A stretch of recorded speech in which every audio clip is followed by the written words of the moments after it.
Welcome to Deep Drinks Podcast, where the drinks are deep and the conversations are deeper.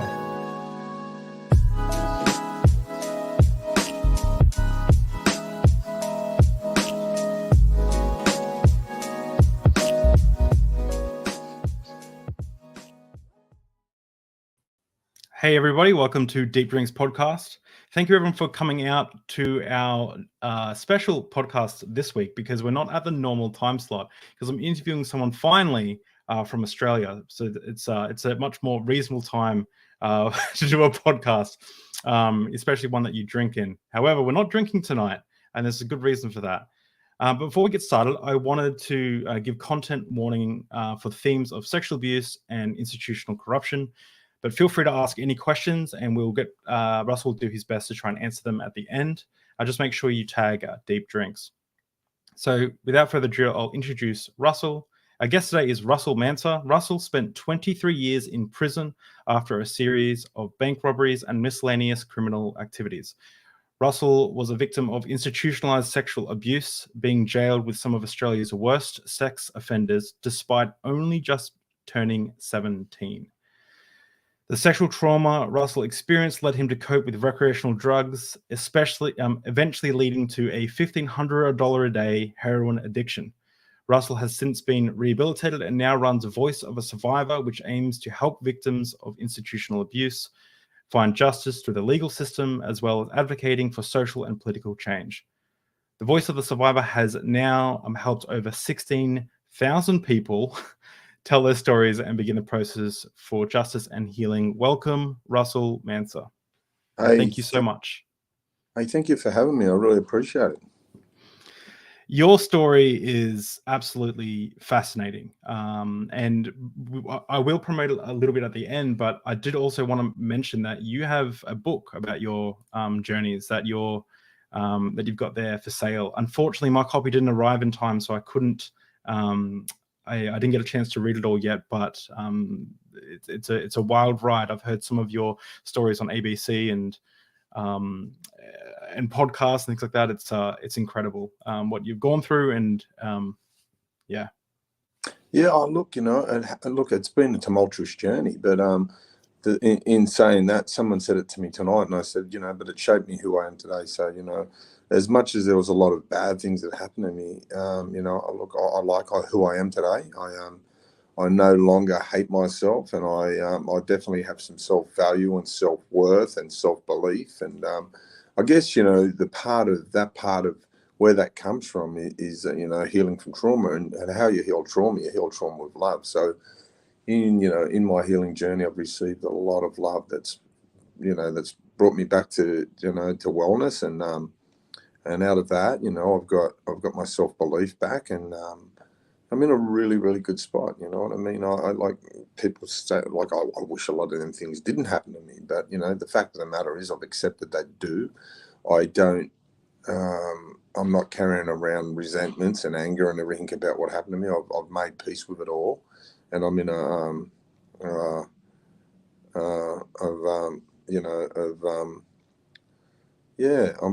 a better really place. Good.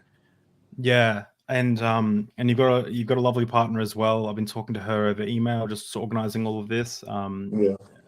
I saw on one of your TikToks you said that you're punching way above, and I'm the same. My wife's stunning, so we have that in common. Sure. Yeah. No, life's good, mate. I mean, I pinch myself. I've got a lot of gratitude. I wake up and I do my gratitude list, 5 things, and and I pinch myself at how good life is today. It didn't always used to be this way. I lived in a lot of pain for a long, long, long time, but I don't live like that these days, and that's by choice. I can, and that's the name of my business, the Voice of a Survivor. That's not Voice of a Victim, it's not Voice of a Victim. It's Voice of a Survivor, because I'm a survivor, man. And I think there's that saying, I love it. And they said they tried to bury me, but I was a seed, and I grew out of it. And oh, that's awesome. Yeah. So we're drinking virgin mojitos tonight. Well, we were planned to. You've got a virgin Diet Coke. So no, I've actually switched. I went to a ginger beer, like an organic, I'm really uptown now. So I went to an organic ginger beer, which I It's thoroughly recommend. yeah, that's awesome. That's awesome. It's because you're sober, and how long have you been sober for now? Clean and sober. Look, you know what? Look, I have had a couple of slip ups, and look, if I have one beer, I'll call that a relapse, and I'll call it a lapse. You know, I'll just call it a lapse because I think that my biggest asset these days is how brutally honest I am with myself, and I've had a slip, like, you know, I think I'm back to about 2 years or something like that, and you know, I was 12 and a half years clean. I was 12 and a half years clean and sober, and I thought I could. That's when the Tui's Dry first came out, and I thought I could have one of them. That beer commercials stalked me and romanticized me that I could have Tui's Extra Dry, because I'd never had one of them before. And the first time I drank one, and then I drank a carton the next week, and then, man, I went on this trajectory of, you know, I can't have one row of chocolate, mate. I smashed the whole block. I can't have one. Yeah, no, I know what you mean. It's just it is funny. I'm glad I mean, it is a Thursday night, so it's probably good that it's not a non-virgin mojito. But it's just funny that the one night that Deep Drinks is at nighttime for me, where we're on sober drinks, which is great. But it's awesome to hear that you've pulled yourself together through that. And are you part of the NA or AA program or anything? Yeah. I'm a big part of NA.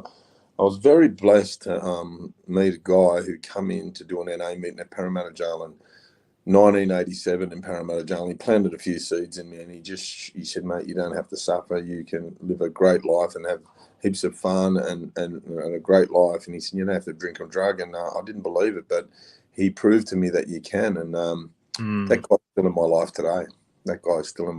He came into Parramatta Jail, and, you know, he's still a part of my life. He's someone that I bounce things off, and he's also an extremely successful businessman these days. And so, look, you know, I've spent more time sober and clean than I have not.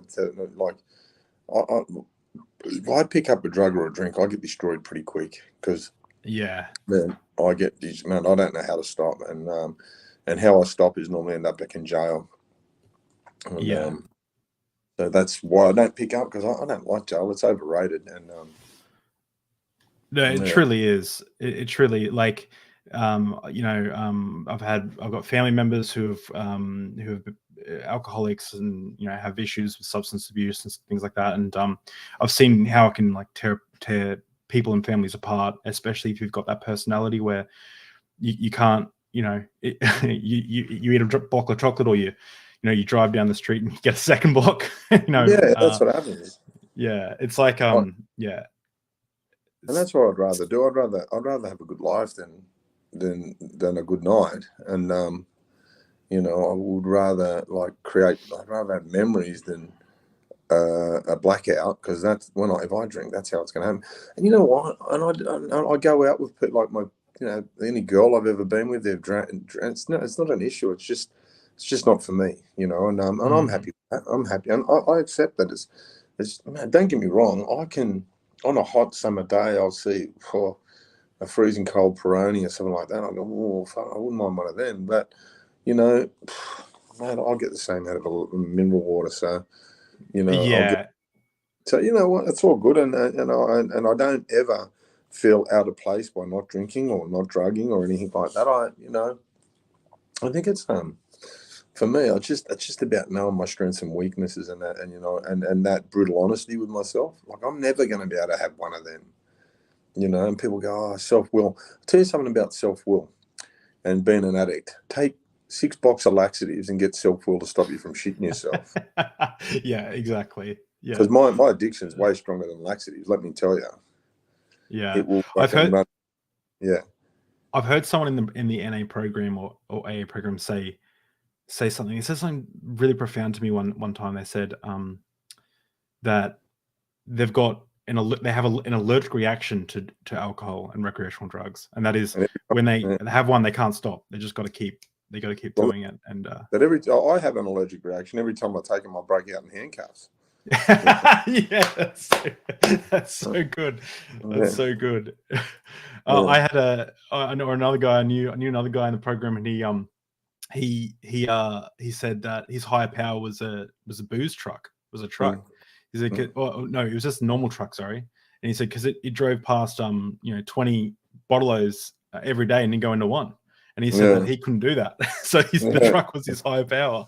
I thought that was hilarious. Yeah, for sure. It's funny how people in the program sort of have their own analogies for themselves, and it's amazing that an addict or an alcoholic can be so creative, Yeah. But I see it in business. I got my brother's a real big business networker and everything like that. He took me to this business networking meeting one day, and there was all these really wealthy business people, and my brother said, "Get up and tell your story." And I didn't think there was much of a story to tell. And I said, I used to be a heroin addict and a bank robber. And they're just looking at, like, nudging me. My brother's going, yeah. And I said, but I've got the same traits you guys have got. And I said, I'm an obsessive compulsive, you guys are obsessed about making your business a success, you know what I mean? And if you weren't obsessed for it, if you were half obsessed, it wouldn't be a success story. And I said, and I used to be obsessed about getting on the drugs and drink. And they're looking at me and going, it's the same trait. Believe me, it's the same trait, just different movement. And I said, but when I'm clean and sober, I still have that trait and I apply it to business. I can't go wrong. It's like with the Voice of Survivor. We started at humble beginnings. That started on a barbecue table in Coffs Harbour in a 1-bedroom flat. Now I employ 21 people. I've got 16,000 clients. I've worked with 39 different law firms in 5 years. I mean, that had to be an obsessive trait to get to that. Yeah, it's incredible how you've turned your life around. And I've been following your TikTok for many years. Maybe for those who don't, a lot of the people who watch this channel are from America, so they probably don't know your story. They haven't seen it on the news or anything like that. But could you give us tell a bit of your story from even from how you first ended up in the boys' home when you were very young? I grew up in a place called Mount Druitt. It's not the end of the earth, but you can see it from there. And and all my heroes were criminals, like bank robbers, and the criminals in Mount Druitt were treated like return war heroes. When they got out of jail, it was like, oh, the father was pushing his daughter out there. Cheryl, going that you want to marry a boy like that, and really, yeah, 100%, and he's the type of guy, he'll give you a good life for 6 months every 5 years, and at least you'll get some memories. And so, I grew up with my heroes being, in particularly, bank robbers, and they had the best cars, the best clothes, and the best girls, and they looked like they were having fun, and I wanted to be one. And long story short, it wasn't long. By the time I was 14, 15 years old, I ended up in a boys' home, and the boys' home I had was, it was the subject of a 60 Minutes story over here in Australia, and they had prolific sexual and physical abuse going on there, and I didn't escape that. And so I went to that boys' home, and I came home pretty well scarred and a massive void, but I also come home more educated from crime. It was like a college of crime. And about a year later, I got... Yeah. Is a boys' home, is that like a juvenile detention in America? Is it the same thing? Yeah, same thing. And then a year later, after getting out of the juvenile detention centre, I stole a Porsche, 930 twin turbo Porsche, and I got in a police chase, and I got arrested for that. And then I went before a children's court judge, and the judge said, sentenced me to 12 months and stipulated to be served in an adult jail to deter me from future reoffending.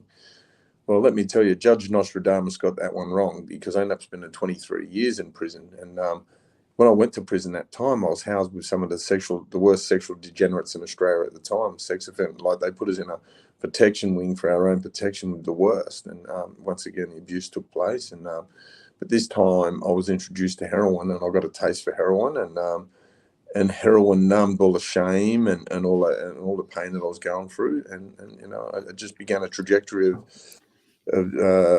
more serious crime. Yeah. So is protected custody in prison, is that where they put people who are likely to get killed if they're out in the main area, the main wings? So it's like, yeah, for sure, because of really horrible crimes, like in the case of the bloke who sexually abused me, he was a necrophiliac, and a necrophiliac's a person who has sex with dead bodies, and there was pedophiles. There would have been 100 blokes in that wing, and 70 of them would have been pedophiles. And so it's And not the night. you're there just as just turned 17. Yeah, and it's just, it wasn't a place for a kid to be. It wasn't a place for the faint-hearted, and I guess it was like feeling lamb to the lions, And I don't ever think it should be the position of a sex offender to deter children from future reoffending, and that's what the basis of it really ended up being. And I'm pretty sure that judge knew what would have happened and why he was sending me to that in particular that place, and he knew. And it was really, really sad. And I ended up in jail as an 18-year-old, and but this time in a mainstream prison, and I done my apprenticeship there as a bank robber. I sought out the advice of a lot of bank robbers, and I sought out the advice of a lot of bank robbers with intentions of getting out and being a bank robber. Right. So initially, why do you initially go into a boys' home? Like, what was the initial crime? I stole a car. I was in a police chase. Like, oh, look, I was one of those kids that was car mad, from a very, very young age. I wanted a hotted up car. And so I was car mad. And all I wanted to do was drive a car, and I wanted to drive it fast. And, like most young kids, and with no respect for the law or the rules, road rules or anything like that. All I knew is I wanted to jump in cars, drive them fast, do burnouts with the tires and all that sort of stuff, as young kids do, because it looks like fun.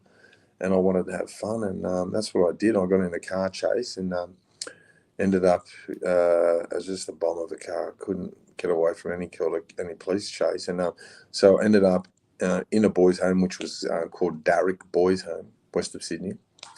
And as I said, that's where the abuse really took place, and it was just a horrible place. It wasn't like, it was just, and I really think it was government sanctioned abuse, and it sort of come out in the wash that it was. So, okay, so in the Darrick Boys' Home, is that where you were first sexually abused by? Yeah, by Okay. staff. Yeah. And it was by the staff members there. Yeah, it was by the staff.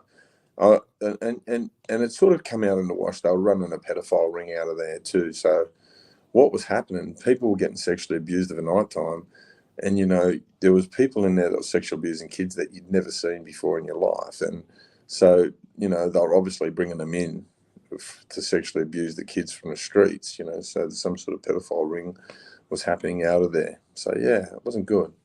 Whoa. So was this in the 80s or the 90s? Early 80s, yeah. Early 80s. 1982. 1982. And so when you say sexually abused, was it I mean, and feel free not to, you don't have to go into any details or anything, but like on the spectrum of like being held down and raped versus that was rape. Yeah, it was rape by okay. 2 or 3 staff members at the time. Yeah, and that to me is just crazy that staff could be in that position that would do that. It was the amount of them. They were all in on it. It was like crazy. It was like pedophile's paradise. That's so bizarre. Yeah. It's so bizarre that like there wasn't one staff member that was like, what the fuck is going on here? But you know what I mean? Like, yeah, I think it was like there was. That's why I think it was government sanctioned. I think, yeah, and there was old women that worked there, right? And they were called matrons, and you would think, some old woman, you'd tell them, and they'd say, "Oh, stop being a little liar, a little mongrel," and then they'd make it worse because they'd tell the perpetrator that you're sort of telling on them, and crazy. I wonder if it was like so horrific that they couldn't accept it, so they. Yeah, well, it's come out in the wash since. In 2013, Prime Minister Julia Gillard introduced the Royal Commission Institutional Response to the Child Sexual Abuse. It's all come out in the wash, and it was the subject of a 60-minute story a few years ago. What happened at Darrick, the House of Horrors, or something they called it. It's funny how a TV show gets involved and people get charged. That's the crazy bit about it, Yeah. So that's what it took for 60 minutes to sort of expose it. And then the sex crime squad come along and start charging. I think 5 or 6 officers got charged from it. A lot of them had died. There's one still going to trial as we speak, but doing what all pedophiles do, pulling the sick thing. I'm too sick for this. I'm too injured for it. You know. Jeez. So okay, so then from there you rob another car when you get out of the boys' home, and you end up in like adult prison, jail. Yeah. And they put you in protection, I guess, because you're so young. Is that the reason they put you in protection? Yeah, we're underage. We weren't in Australia. You've got to be 18 years old to be in a mainstream prison, and so yeah, we're underage, and that's where they put us. And we were told it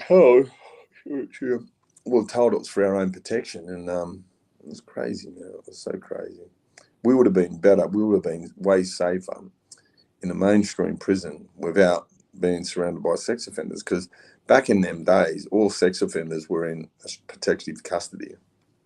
Yeah. Okay, and so was it like it wasn't the staff who were abusing you in the second instance? No, it was the pedophiles. It was like, convicted sex offenders themselves. Yeah, that's crazy. It's just, is there any recourse if you're in that situation? Is there any recourse? Is there anything you can do if you're in prison or in jail and you're getting abused like that? Is there anything you can do? One thing, kill them. And, you'd have to kill them, really, because it's not going to stop. The staff know this. Staff, back then, the staff actually thought it was quite funny. And if anyone tried to report anything to the staff, they were laughed off. It's like, yeah, of course, mate. But they thought it was funny, especially coming from a kid reporting it. And their response would be, oh, well, that'll teach you from stealing cars, won't it? Yeah, and then obviously, if you're then snitching, you'll get you've got that on your name as well, 100%. which people could, yeah. And it'll be another reason for people want to perpetrate violence upon you. Right. So you're now, so you get out of prison, obviously at some stage, and you're now addicted to heroin, and that builds up to a pretty big habit. Yeah, well, I had a taste for heroin, and I had a taste for it, and so I got out, and I knew the layout. I knew where to score heroin, because they tell you. And my mother at this stage had moved to a place called Liverpool, which is, back then, Cabramatta in the western suburbs of Sydney had a heroin epidemic. So I was right on it. I was right near it. So I'd only have to jump my back fence, and I'd be, a 20-minute walk, and I'd be able to score heroin. And that's what I did, because, look, at the end of the day, I was emotionally suffering from serious trauma. I've been seriously traumatized by sexual abuse, and I had this massive void in me. I had this whole heap of shame. And the only time I had any remission from it is when I was on heroin. And that was the only time I didn't feel all those horrible things. And, man, I was going to use as much heroin as I could to escape them feelings. Them feelings that was a nightmare, living in that nightmare. So the only time I wasn't in that nightmare, when I was under the influence of heroin. And, man, I weren't stopping. But I'll tell you, before I went to the boys' homes and that, I didn't have that. I was a pretty happy sort of go-lucky kid. So does it, I don't know too much about heroin or about jail or prison or anything. I haven't been to jail myself. I haven't even been arrested. Overrated. It's overrated, mate. Yeah, I imagine. It's not like in the brochures. It's a holiday and all that. Food. Yeah, actually, maybe we can circle back, because I wanted to ask you about that. What's some common misconceptions people have about prison or jail? Well, often in the media, it's portrayed as, being hotel or resort-like things. In the 23 years I was in, I never encountered any prison that resembled a resort or a hotel. And if you stay in a hotel or a resort, something that resembles, what the prison, mate, you're being robbed. You want your money back, I'll tell you, because no, you are, and I'm telling you. So I stay in a lot of hotels in the work I do, and I haven't come across one yet that resembled a prison. So And that's that. And another misconception is you go in there and you get rehabilitated, because that's a load of shit. You don't go in there. We live in punitive systems. You go in there to get punished, you know.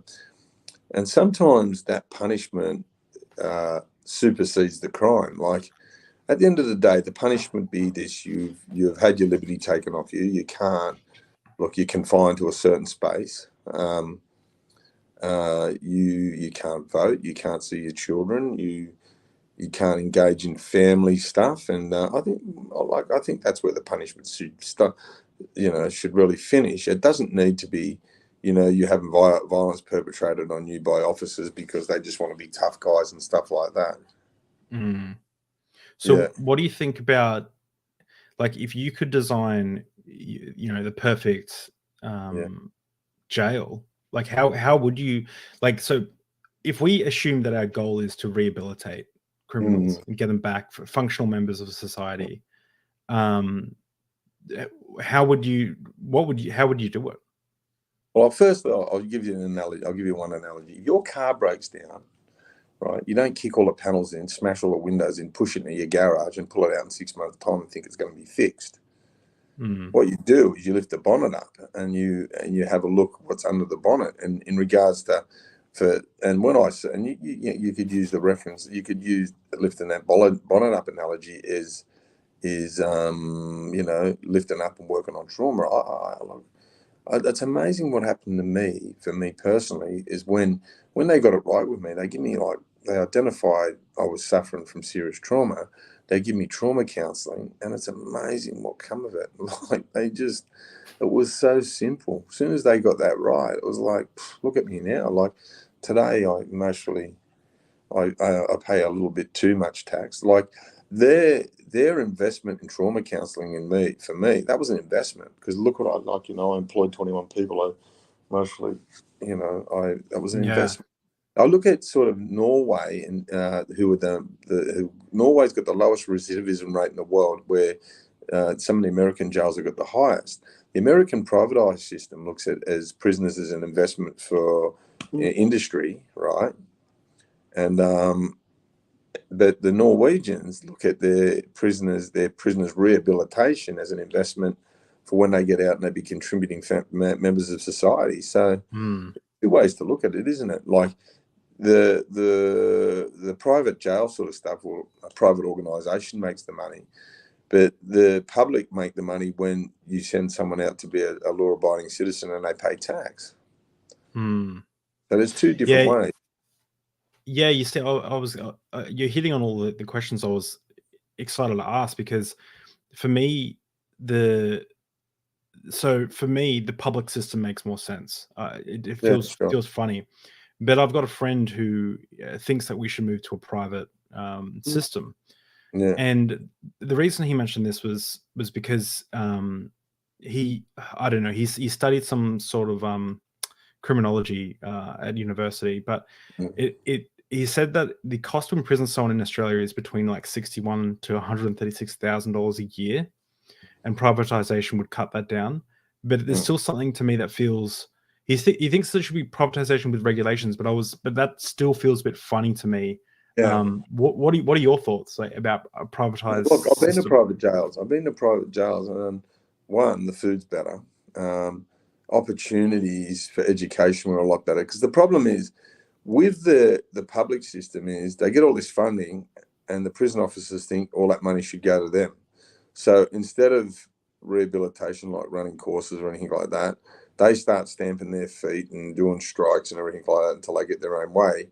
So the budget gets consumed on their wages. Like, mate, there's some unemployable people in them sort of jobs that should not be around human beings. They're not fit to be around other human beings. And so that's another part of it all. You've got these people that are so just got no qualifications, got nothing. They just get in their job because it's an easy job to get into.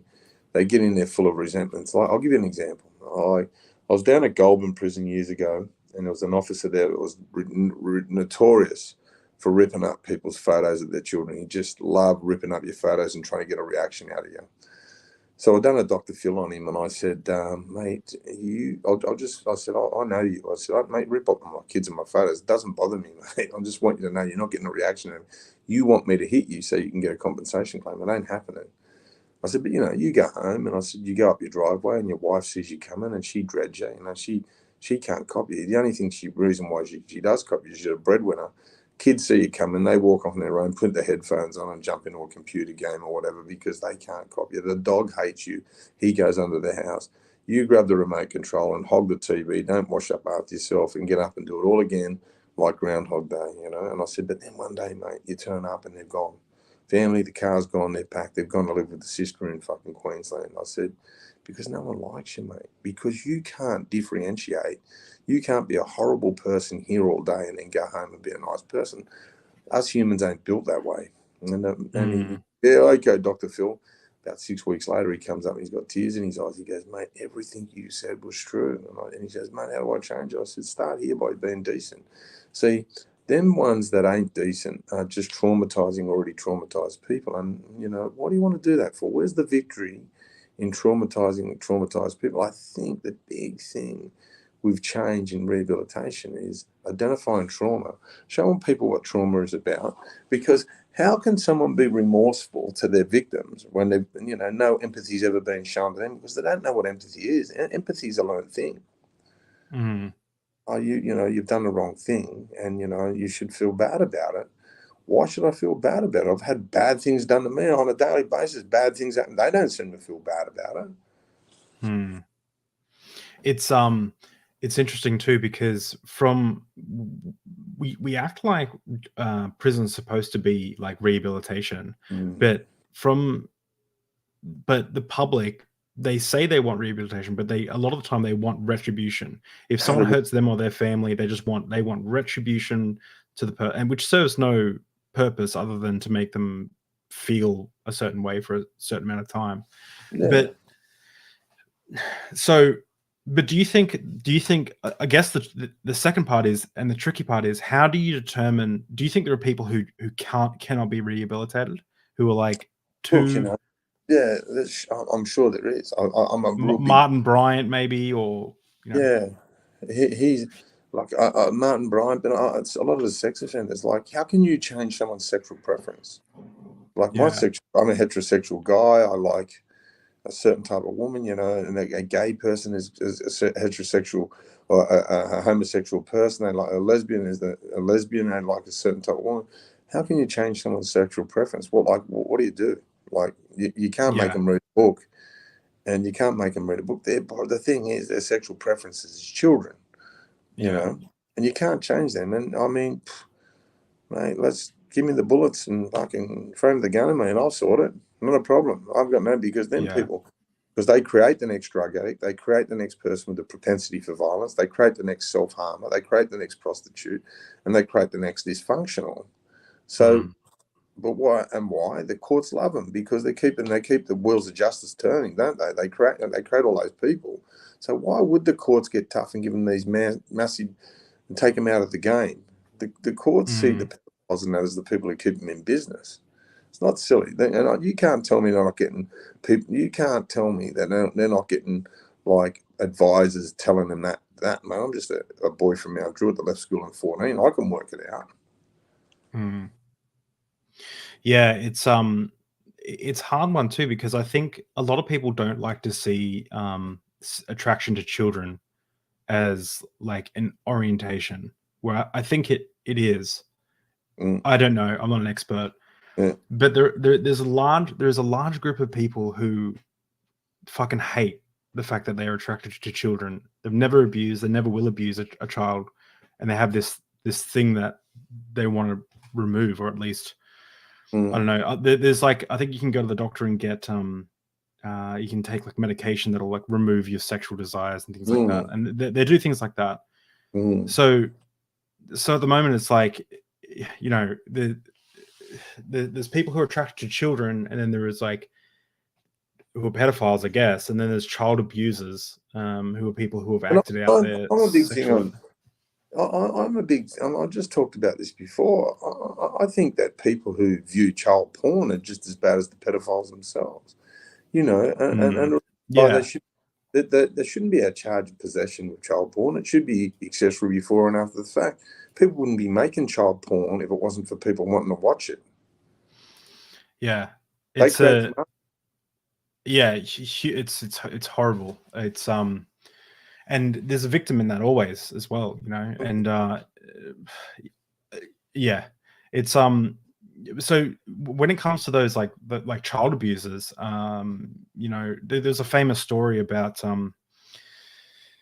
like, you know, I don't know how true it is, but one of the people, Mark Brandon Chopper Reed killed in prison was a pedophile, and the screws apparently let him in, because the pedophile was so vicious that he cut a girl open with a jam tin because he couldn't essentially fit, and this little girl, he cut her open and killed her, raped Yeah. and killed her, and the screws let him in, and they he confessed to it at the end of his life, and he, you know, and everything.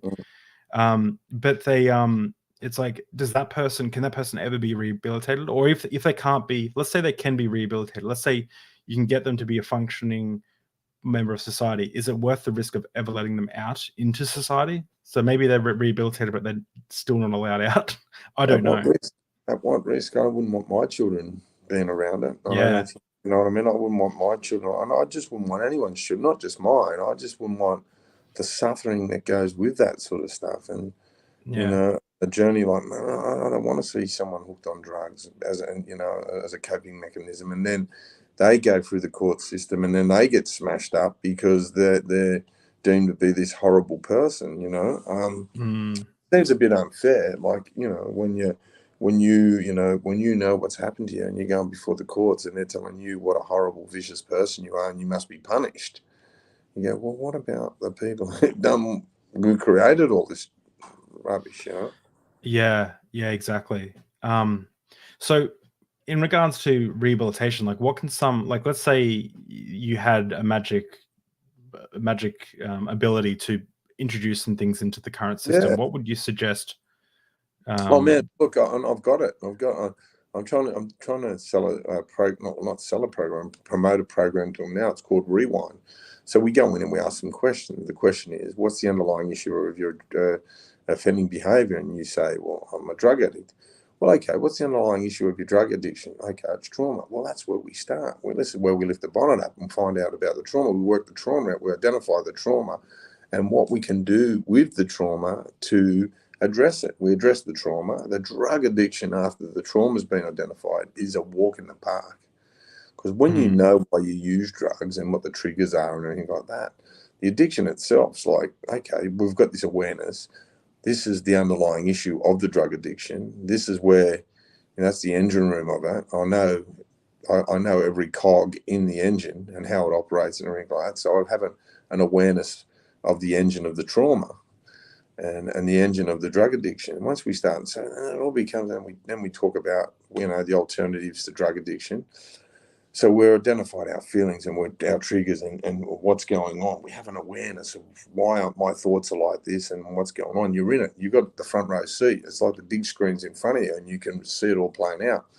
So you address that, you do the drug addiction, and then you go, okay, well, what's lacking in your life? Okay, emotionally, because the abuse took part from a young age or whatever, you emotionally lack qualifications. So, so we address, we give some qualifications. Like in Australia, there's a massive uh, uh, shortage of tradespeople. So we give them, we mm, work on a trade. So if someone's doing 6 years, we say, look, if you do a completed trade, we'll let you out in 4 years as an yeah. incentive. So they address their trauma, they address their drug addiction, and they get out with some qualifications that allow them to be productive members of society. It's not fucking, this shit ain't rocket science, Mm, and we talk about, like, right now, a few years ago, there was a $474 million budget to address the drug ice, and it all went to policing. Now, I'm telling you, I'm here in Pyrmont, right, in Sydney. I reckon within 2 kilometres of here, I could score ice 10 times. So the 474 million was a waste of money because it went to policing, right? But imagine if we used that 474 million to get prisoners out of jails that were heavily. Oh, looks like we may have just lost Russell. Sorry, Oh, someone was trying to ring me. So imagine oh, that that's okay. we use that money to get people out. Now these guys turn up from prison in a prison van in handcuffs, and they walk into classrooms and tell kids why they shouldn't use ice. You know, Yeah. that's Is more effective. I think way more effective, because the policing thing's a load of shit. The war on drugs. Who on earth is stupid enough to believe that they're ever going to win that? Yeah, well, it can never be. Yeah, it's I think that's the whole point of the war on terror, the war on drugs. It's all the same. It's like the things that can't be won, so you can just Just chalk it in. In Australia, we got Yeah, the assistant commissioner, the biggest crime commission. Crime commission here was the biggest policing, the most powerful policing. The second in charge of the crime commission got pinched for importing precursors to make ice. geez, I didn't know that. Mark That's Stanley. crazy. Yeah. It's like, where does it stop? Like, I've got a question for you. How do you feel about the decriminalization of drug use? 100%. Look in Portugal, Really? killing it. 100%. Look in Portugal, where they decriminalised drugs completely. The crime rate dropped by 60%. Yeah. Drug use dropped by about 30% in 2 years. So the drug use itself. Like, tell me this, right? Tell me this, right? What's the difference between heroin and alcohol? One's legal and one's not. Yeah. Yeah, I think even if you look at the index on like how harmful they are for society, they're actually pretty comparable for both. 100% they are. 100%. But you've got this big nastiness hanging over heroin because it doesn't fit the bill. Like, people, you say, oh, someone uses heroin, oh, then it's like the big antichrist sort of stuff. But if someone drinks a few beers, he's all right. I'll tell you something now. Someone doesn't have a shot of heroin and go home and beat their fucking wife up. I'll tell you that now. You can have 8 That's true. beers. You can go That's have 8 true. beers. Yeah, go home, like, you might go home and nod off and fall asleep in front of the TV on the heroin, but you're not going to do that. So, look, at the end of the day, look, not if we legalized heroin, not everyone's going to be it. It's not like not everyone drinks. And I could tell you the thought of, like, heroin doesn't sort of have that appeal. Like, imagine it, if we legalized it, right? I'm telling you, not everyone's going to use it. Not everyone's even going to try it because it looks scary.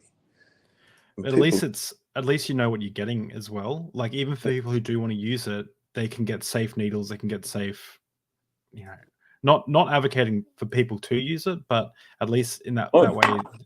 But I reckon less people would use it if it was not everyone would. It's just, you're taking away that criminal thing, so they're not having to engage in crime to get it. They can go down the chemist and get it. The tricky one would be ice. The tricky one for me would be ice and amphetamine, because, man, that stuff is fucking an immediate dose of insanity. Yeah. Have you ever I've used it. Yeah, I've you've used used it. ice? Yeah. Well, I've got a predisposition for mental health issues, right? And Yeah. some people can be on ice for 3 days and not sleep. If I have ice, an hour later, I'm going to be in a mental institution. I'm just allergic to it. Yeah. I'm really badly allergic to it. It just doesn't work for me. And I think I'm maybe borderline bipolar or schizophrenic or something like that. And it just amplifies it. It brings it right out, brings it right to the surface. And, Yeah. These I've got the graph that I was talking about before up. You might not be able to see it on your phone, but I've got it here. So yeah. for dependency potential, heroin is on the very high line, but alcohol is actually not much further down from that, and it's also towards the lethal dose. So when it comes to, like, marijuana is like moderately low for dependency, and it's lethal dose. But alcohol and heroin are up back on your right hand side of this graph here.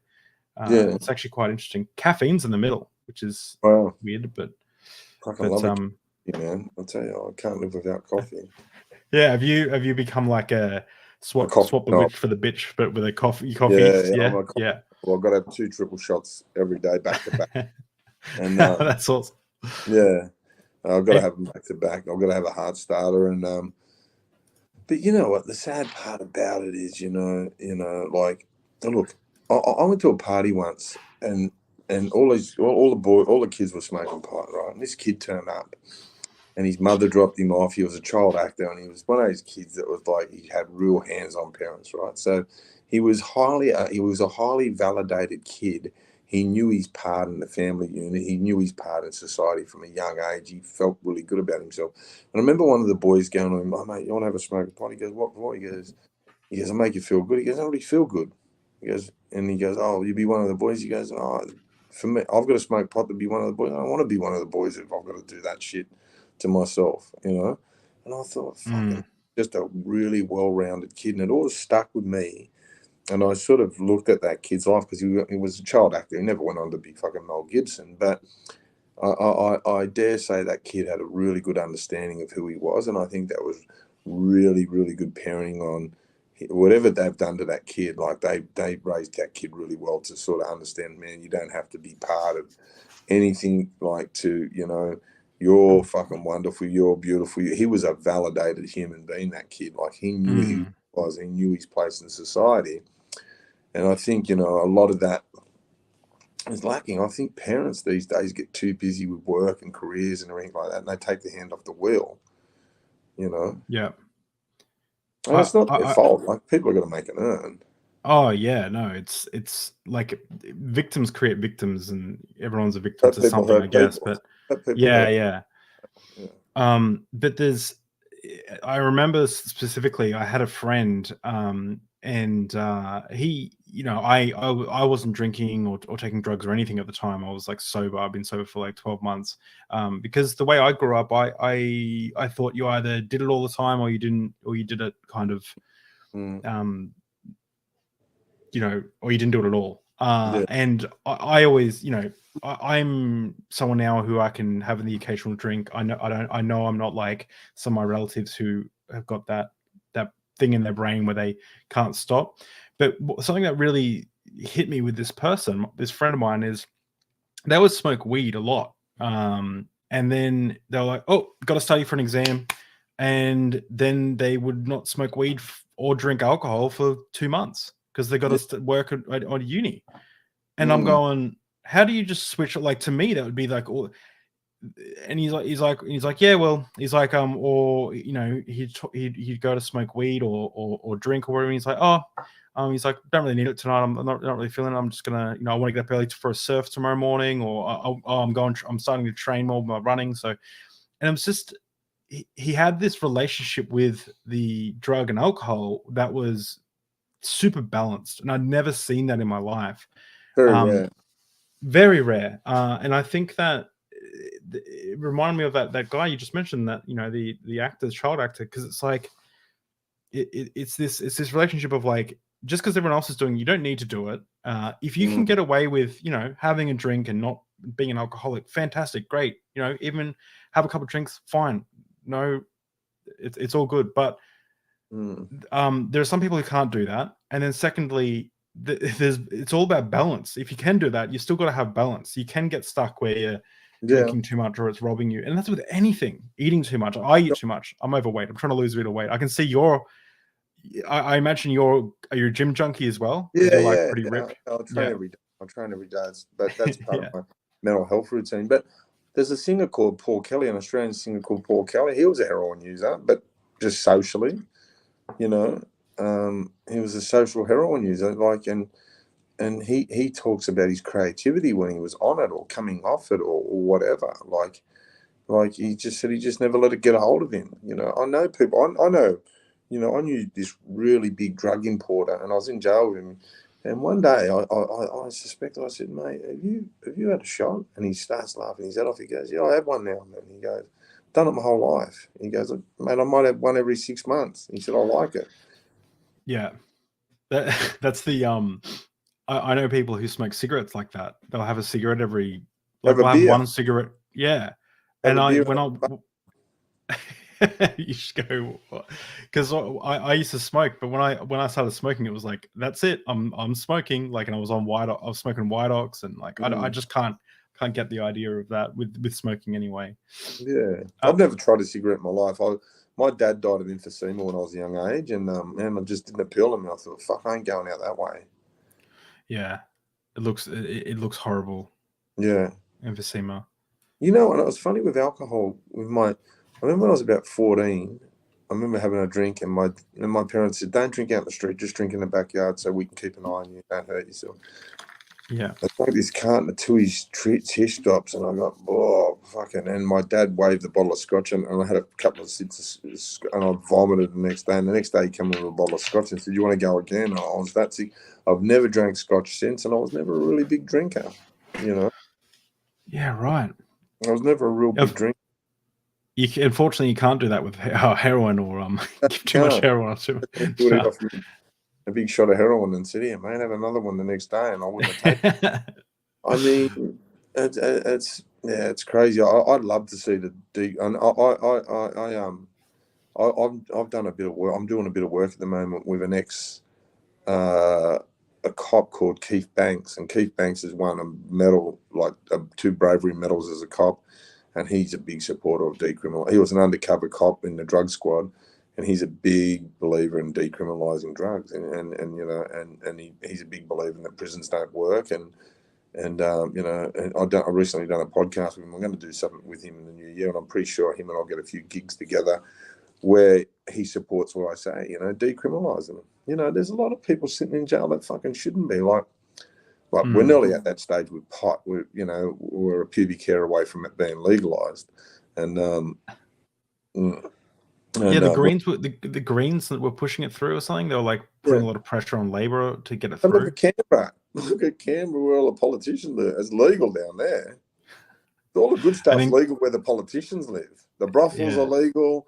The pot is legal. Yeah. You know, as long as they're all right, you know, I don't give a shit about anyone else. Yeah. And they got their brothels they can go to and smoke as much pot as they want, and it's not a fucking issue. You know what I mean? Yeah, that's funny. Yeah. So I want to get into, so there is I hope it's a funny story. I've heard you tell it in a funny way, so I'd love to kind of hear it again, but I'd love you to tell the audience about, like, you went on the run from the cops. Yeah, I escaped. You escaped. Yeah, how'd that happen? I went to court. I went to court at camps in Sydney, and look, we had some homemade handcuff keys, so we had our handcuffs when we come off a prison van. And we'd done this little test in jail, and we threw salt in people's eyes. And it just, when you threw a handful of salt in someone's eyes unexpectedly, the first thing they do is cover up. So we come off a van and we threw the salt in the copper's eyes, and they covered up, and they just give us that 2 seconds to run around them. And we run around them, and we got away. And anyway, I was up in the Northern Territory, which is the north of Australia, desolate place, and I just robbed the bank, and my co-accused had been pinched at the airport. He'd been apprehended at the airport, jumping on a plane, and I decided to go on a bus. And so I was on this bus anyway. I was pulling up at a place called Alice Springs in the middle of Australia in the desert. And anyway, through the night, I thought, oh, well, I better go incognito out here. So I tried to dress up like a backpacker. I bought a Cobra hat with some corks, very Australian, and I Love Australia t-shirt, and I bought a pair of secondhand hiking boots, and I jumped off trying to look like the Swedish tourist. And anyway, so I jumped off the bus, and all these coppers jumped all over me, and I'm going, "What are you doing, you bully?" And they're going, "You're not Russell Manser." "No, my name is Hans. I'm from Sweden." And I'm looking at this girl who was like Norwegian or something. I'm saying, Helga, call the embassy. I'm being attacked. I'm being bullied. I'm saying, "Get off me, you bully." And they're looking at each other, these coppers, and they're saying, "Oh, we've got a diplomatic incident going on here. We've got the wrong bloke." And this old cop walks up, and his name was Les Smith, and he had a rollie cigarette in his mouth. He goes, "G'day, Hans from Sweden." He goes, "If you've got a tattoo on your back, if you haven't got a tattoo on your right shoulder blade," he said, "I'll let you go." And he lifted it up, and he goes, "All right, Russell shows over. He went, "Fucking nice time, mate. You nearly had us, and nearly had you." Oh, can you imagine? Oh, mate, these coppers were so relieved that it was actually me. You know, they were so relieved. That's just to pull that off, to be so committed that you put on the voice, and that it's just... Yeah, I was giving it a go, and God loves a try, so they say, and I was sort of, and off I went, and from there I spent 8 years in jail. From that day, I went from that day to spending 8 years in jail, and that was the longest period of time I spent in one go. And it was funny because I look at that, and there's some parts of that I think really made me. I was in a segregation unit. When I say segregation, I was in a cell on my own in a little yard for 9 months straight. And when I say I spent 23 hours a day in a cell with absolutely nothing, not even a mattress. In jail in Darwin, them cells are like saunas. They're just so hot. You got the sun pounding down on a concrete wall all day. That's part of your cell. So you can imagine it's like being in a sauna. And I went from 94 kilos to 72 kilos in that period of time. And although I did have good abs as a result of it, wouldn't recommend it. No, I don't recommend it. Yeah, because that's all I'd done sort of yoga and sit-ups and that for that 9 months. But what? Sorry, this is blowing my mind. 23 hours a day in one cell. Yeah, in a little hot concrete box. But when I did get out, I was in an exercise yard that would have been no more than 4 meters long and 2 meters wide. So that was my exercise yard. And then if I wanted to have a shower, the screws had to turn the hot water on from outside of the yard where the shower was, and it was often boiling hot. So I was bird bathing in the cell, like out of a bubbler for 9 months, because I just really didn't want to give them the power to do something bad to me. And was it like, so in your cell you didn't have a mattress? No, I was on a concrete slab. And I was on for 9 months. 9 months, yeah. I was on no pillow, no blanket. No pillow, no blanket, and you up there. It was so hot. You never, you basically naked at the time for 9 months. You had a pair of shorts that if an officer turned up, you had to put a pair of shorts on. But 9 months, and and I was subjected to a lot of violence. Like they had like a riot squad who used to try to test how tough they were on me, and I was there with bells, and they initially come in. They said, "Would you be willing to have a one fight with one of the officers?" I said, "Mate, with bells, you're talking my language all day." And then I was punching on with these screws on a daily basis for 5 days a week. They give me the weekends off to recover and heal, and that went on for a few months. And then one day I just said, "I'm not doing this no more, because you're getting more joy out of it than me, and I hated seeing them get any joy out of anything." And so I don't know. It just give me this real steel resolve. I don't recommend it, because that sort of isolation is sort of no real good on your head. Because I used to go for like weeks on a time, like doing this thing where I didn't think. Like I'd just go completely blank, and your mind's not built that way. Your mind, that is so unhealthy for your mind. And I don't know. Today I think I got a lot of strength out of what I put myself through. What I put myself, because at the end of the day, I put myself through that, not them. Like if I never committed those crimes, I wouldn't have been in a position for them to be able to do that to me. I'm just gonna have to move this for a sec, because my phone's gonna go. I've just got a good spot. Yeah, no problem. Well, I'll just get the battery on.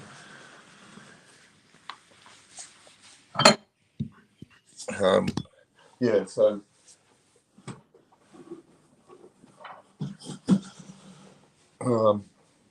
Yeah, and that's the way it's one of those things. How I come to the realization whilst I was in that unit, like I come to the realization that I was the one who created that hell. Yeah.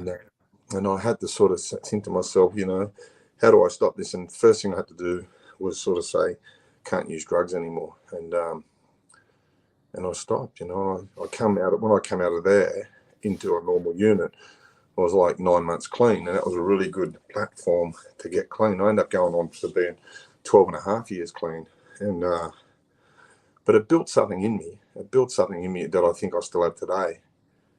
You know, not much can rattle me. Look, I still suffer from depression, and you know, and I really, the last week has been a real battle for me. Like, you know, I've got a few things that are going on in my personal life, and but it's been a real battle for me. But I hang in there, and I don't pick up drugs, and because I know drugs and drinking, like I'm here now, and there's little mini bars got champagne and all different types of beer. I won't even go into that because I know it's not the answer for me. I just know that healthy alternatives like training, reading a book, diverting my mind from those thoughts, that depression and that sort of thing is the answer. I'm adamant these days about drugs and alcohol.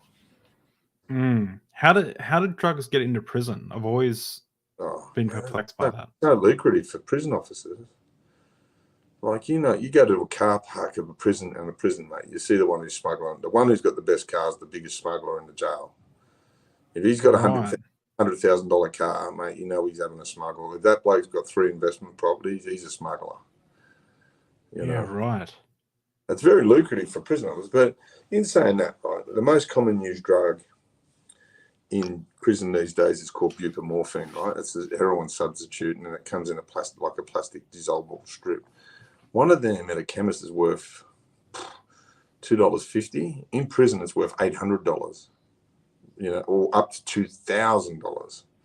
So if an officer gets 100 of them, mate, there's $100,000 he can make off a $100 investment or $200 investment. Interesting.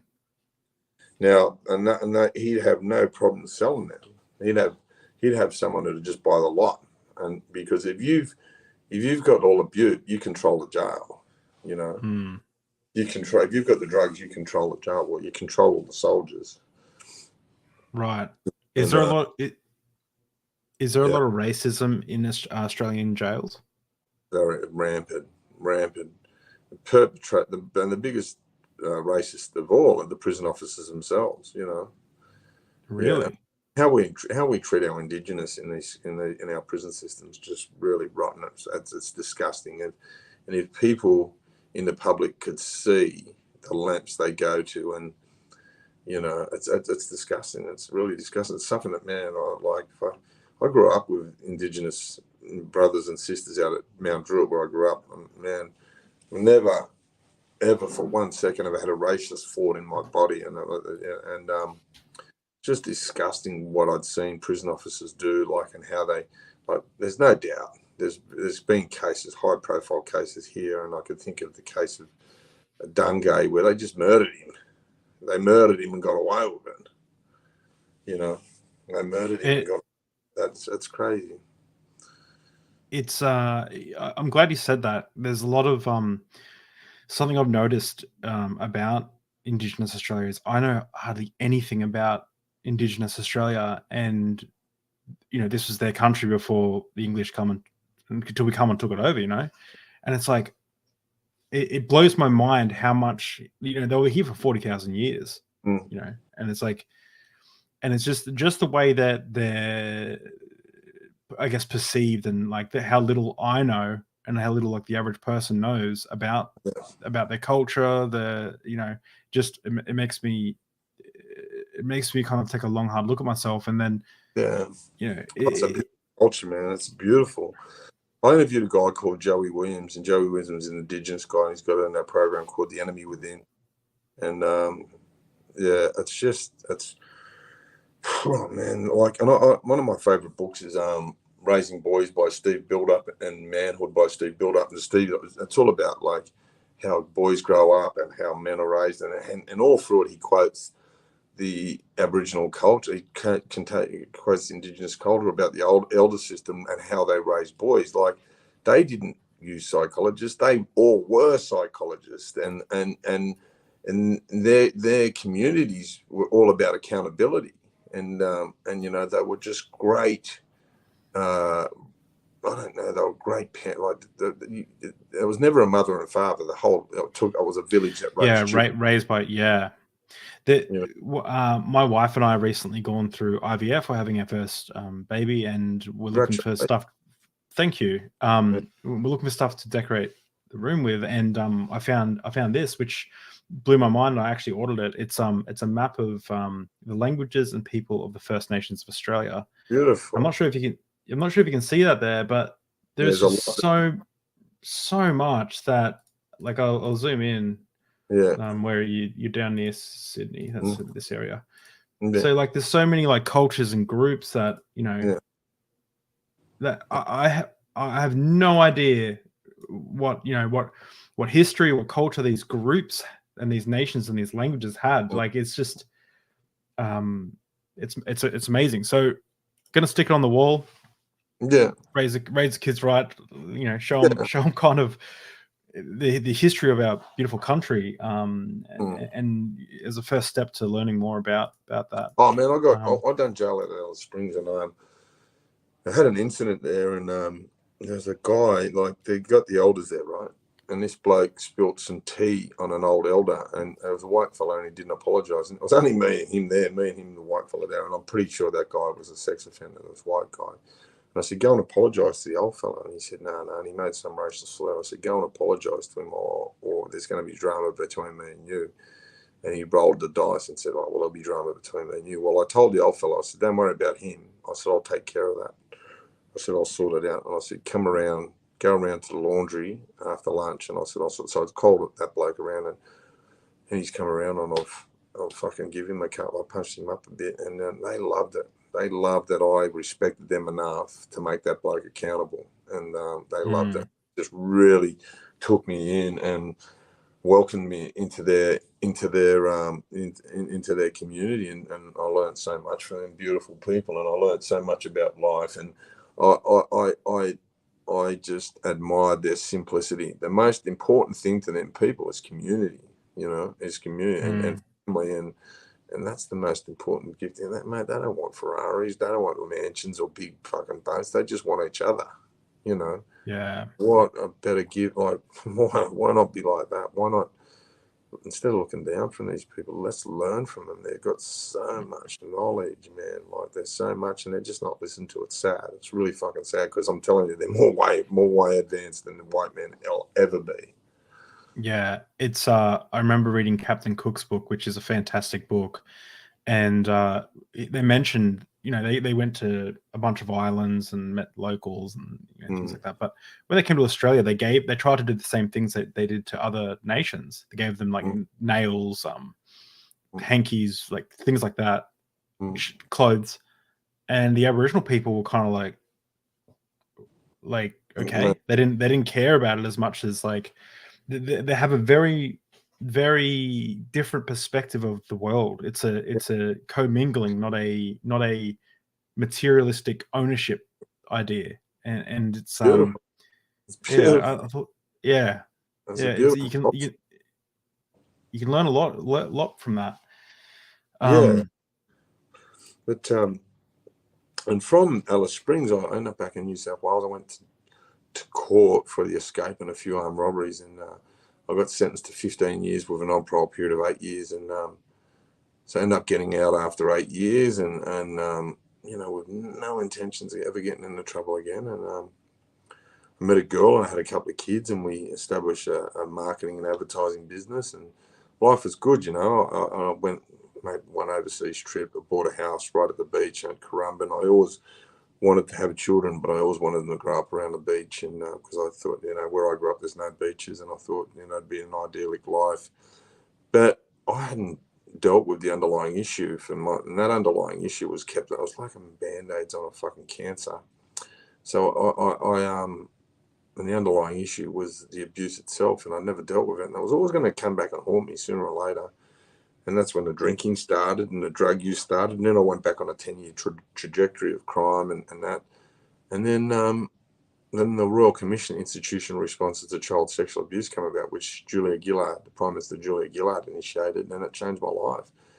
I told my story to the Royal Commission, and I got the trauma counselling that, man, that was so easy. It was so easy. That's all you had to do 20 years ago, and most of things would have been different a lot earlier. And so I've done like 4 or 5 years of trauma counselling, but there's a lot of things involved in that. Like when you're in prison, you've got 2 telephones in the 1 yard, and there's 60 people in the yard, so everyone knows what everyone's talking about.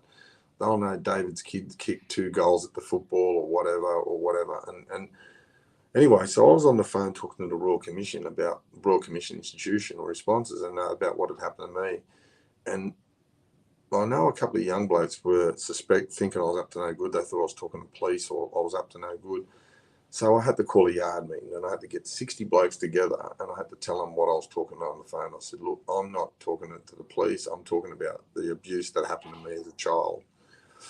And, and I was sort of forced to talk about that. And, you know what, I'm so glad it happened because it really strengthened me. I just went, after that talk, it was like I could tell this to the world. It wouldn't bother me because it didn't hurt me. And a lot of blokes come forward and told me their stories, and that's where the Voice of the Survivor was born, from that incident alone. And I thought, here we go. I'll tell my story, and everyone else is going to tell theirs as well. So, it was amazing. It was amazing what happened.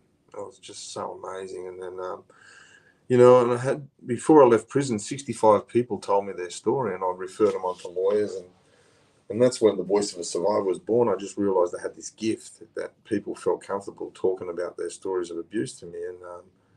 And today I've got 16,000 clients. I employ, 21 people. I work with 39 different law firms nationally.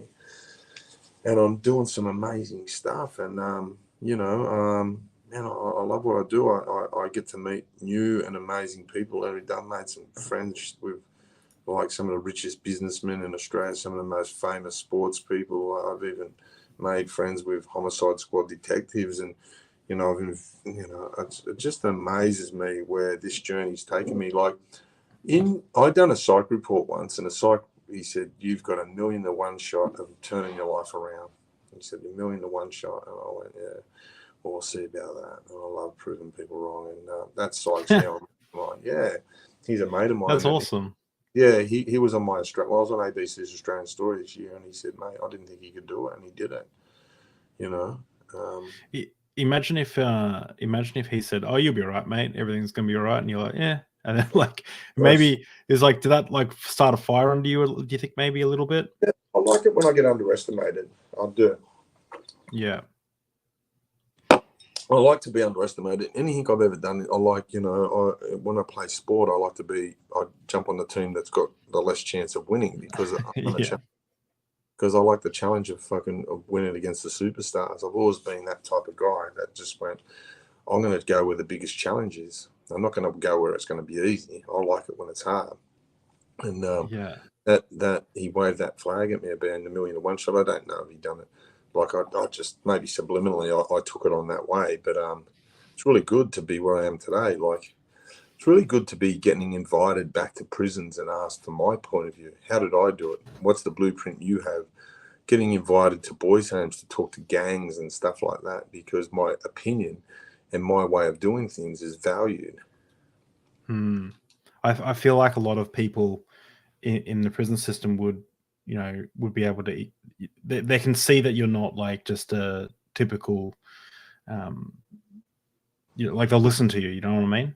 100% lived experience. And big change going on in New South Wales where Labor politician Tanya Plibersek, her husband has done jail. He's done 3 years for import, and he's a big senior advisor to corrective services these days, and he wants people like me in prison in there talking to that.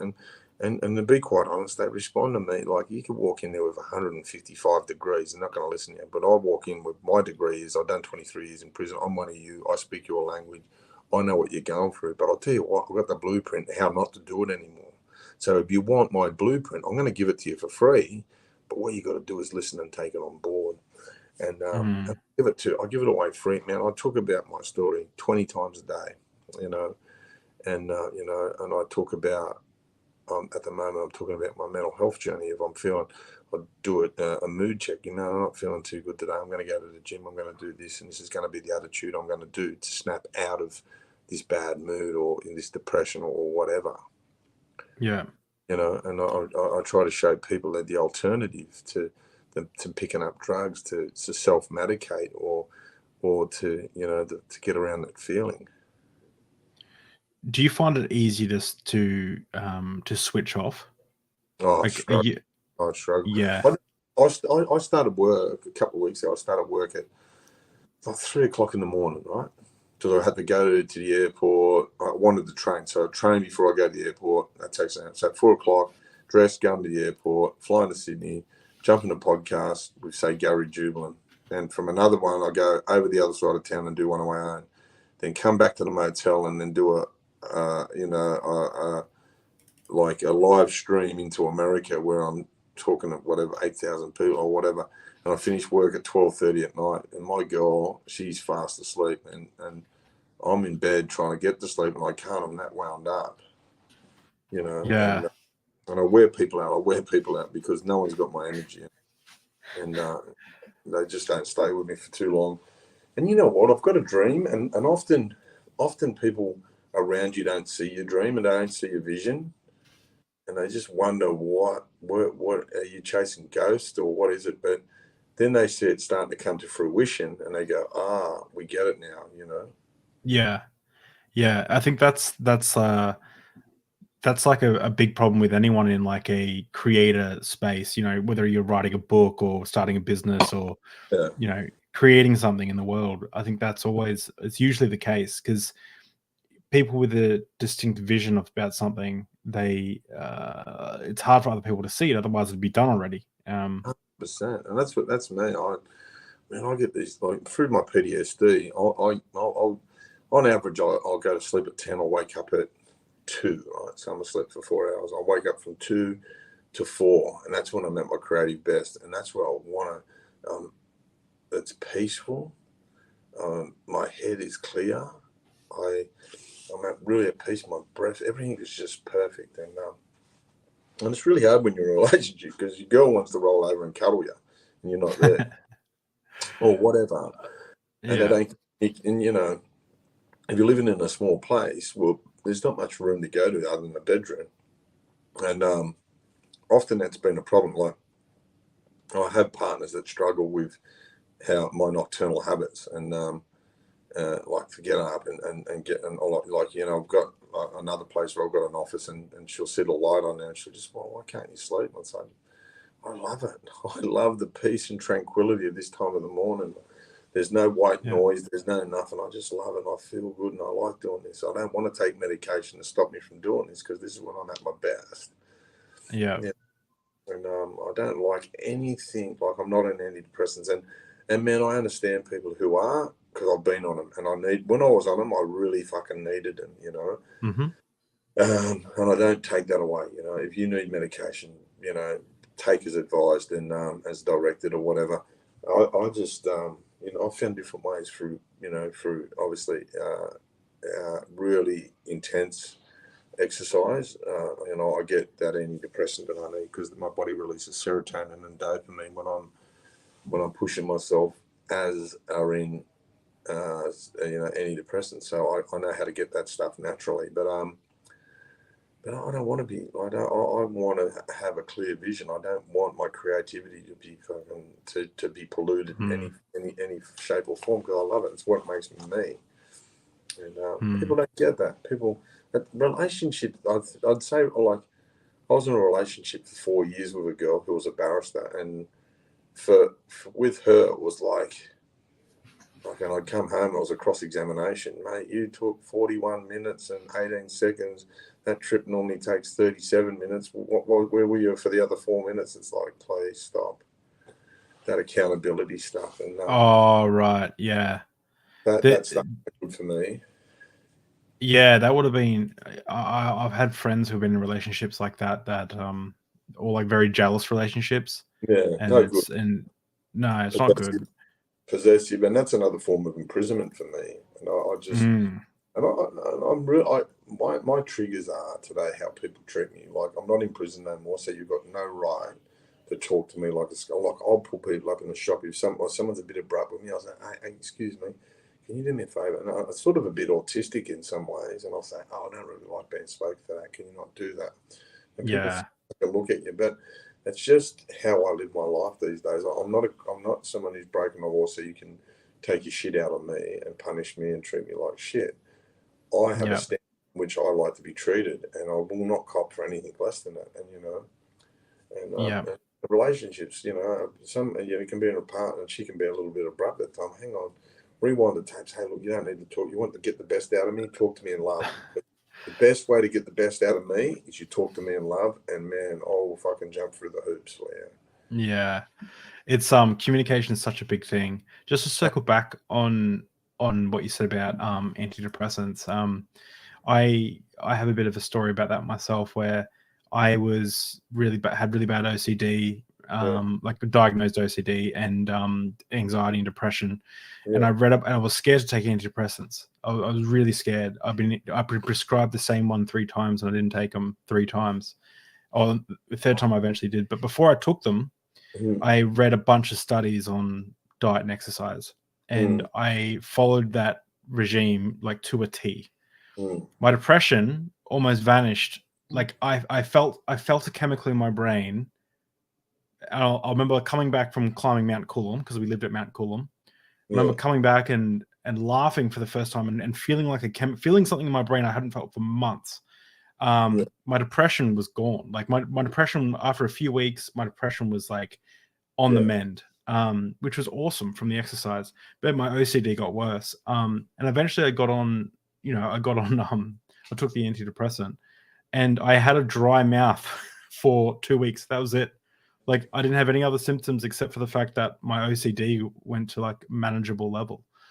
So I think it's always interesting, because you normally only hear the negative side effects of antidepressants, and there are a lot of negative side effects. So it's not right for a lot of people, but 100%. there are some people where it's perfect for. And that's not one of them, at least. Yeah, and it's been perfect for me at times too. Don't worry about that. I've got the right one that that worked for me for a period of time, and then but just that.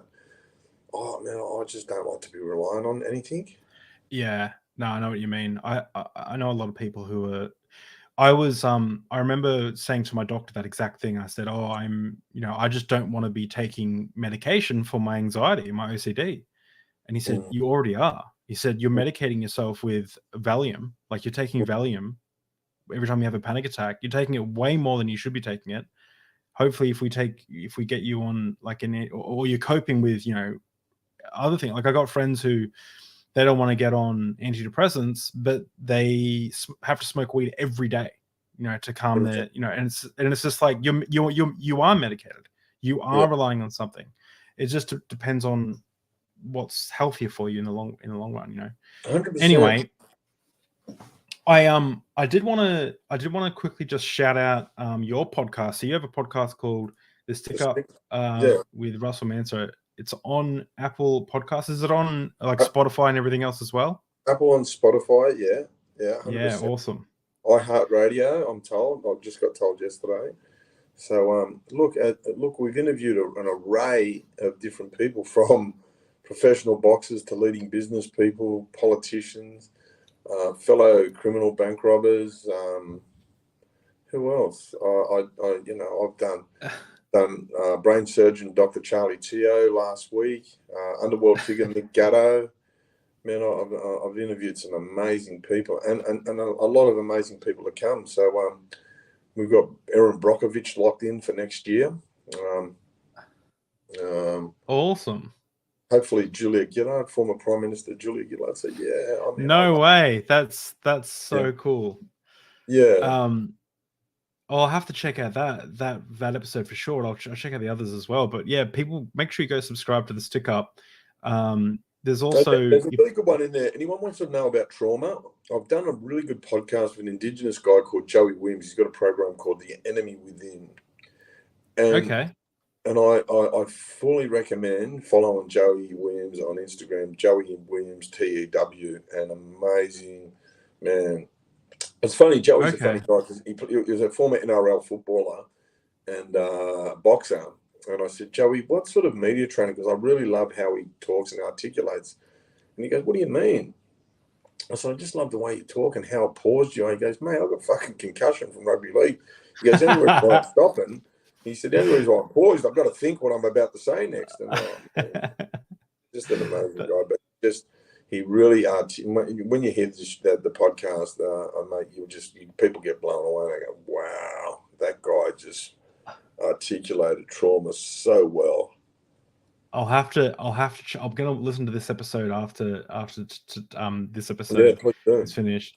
There's also, that sounds really interesting. There's also Voice of a Survivor for people who would reach out to you or for anyone that's been a victim or / survivor of institutional abuse, physical or sexual abuse.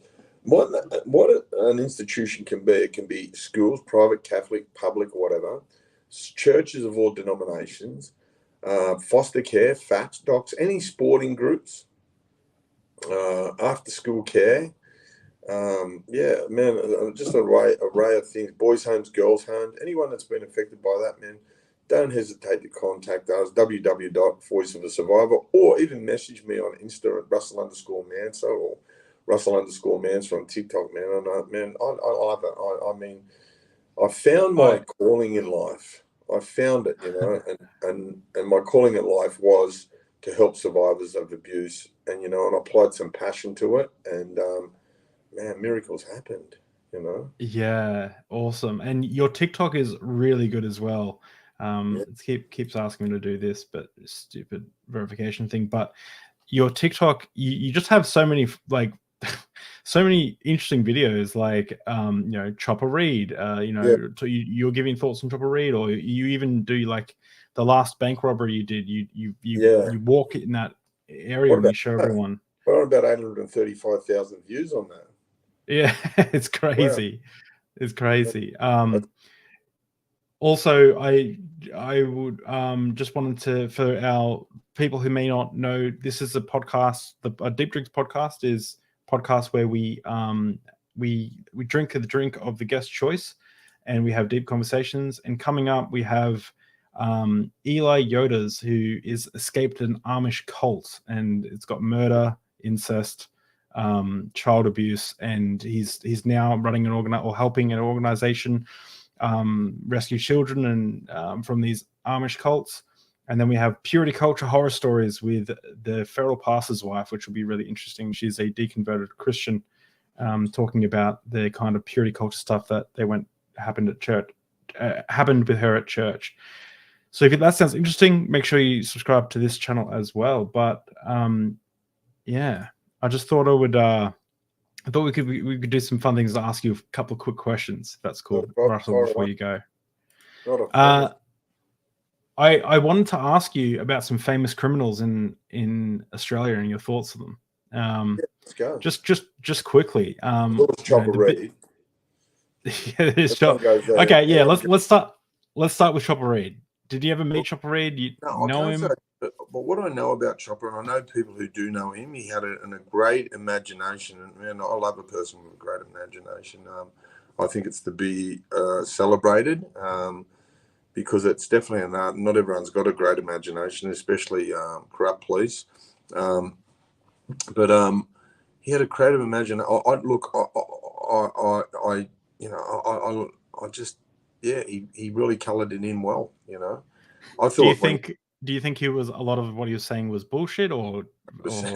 Yeah, but the public wore it like a bad suit, and people bought it, and people bought his books, and in particular, people bought his paintings, and look, he made an earn out of it. Good luck to him, and and in the end, he wasn't doing crime because he was making enough money to support himself through fucking telling porky pies, and good on him, man, So, yeah.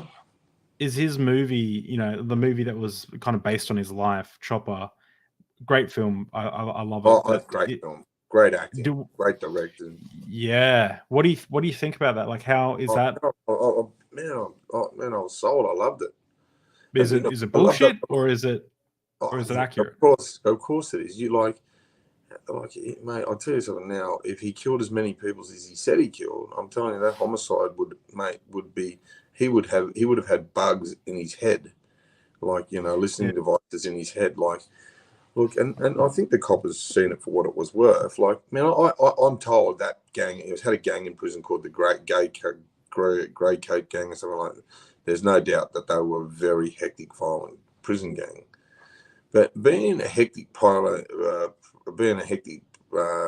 prison gang doesn't sort of come out here and transmit into a big earning sort of mastermind criminal.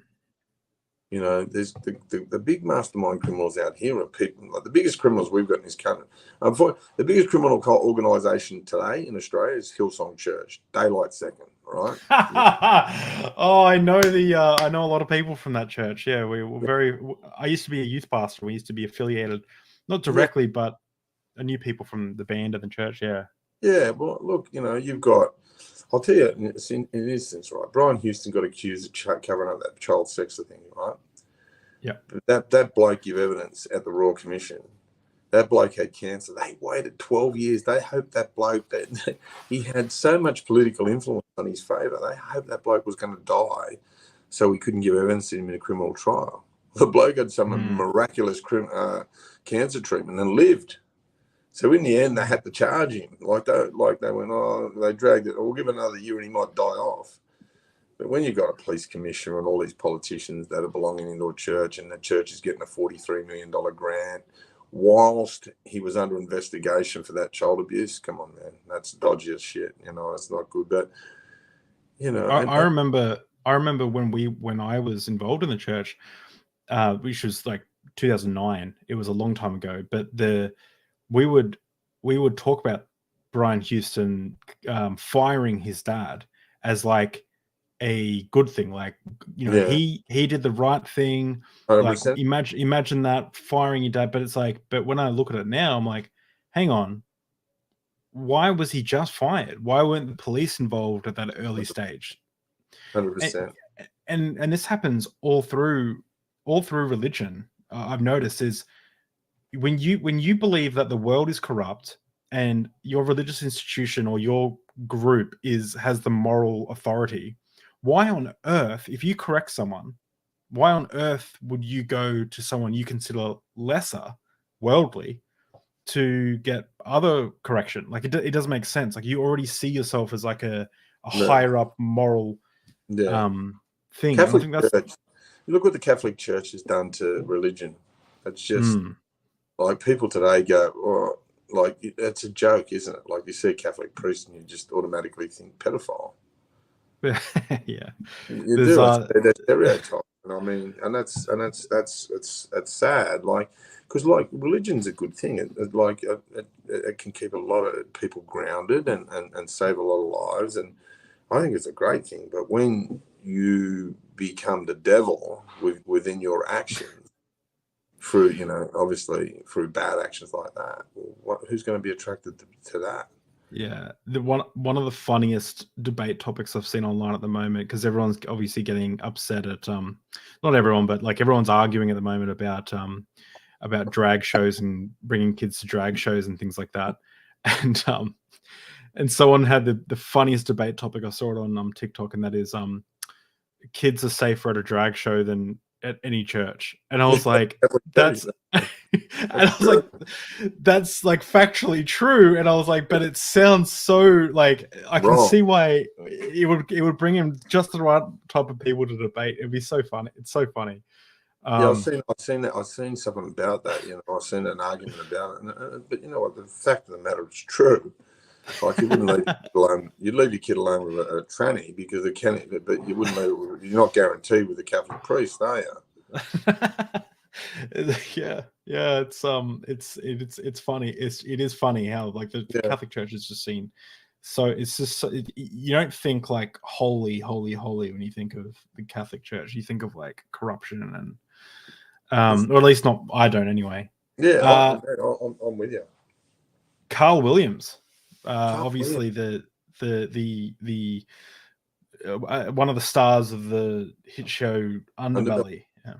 Look, Yeah, as it was, like I've read in the last 12 months, I've become friends with Mick Gatto, and so you're either Carlton crew or you Mick Gatto. I'm on the Carlton crew side. I just think Mick Gatto and all of his team were all class, and I think they were the old school creams that lived by the code, and the code was you don't do anything to families and children, and I think Carl proved his nastiness. I think he really proved his ruthlessness when he had those two guys killed in front of all those kids playing football. And I just think that was taking things too far. Like, no matter how much you hate anything, you just don't traumatize children or women, and you leave.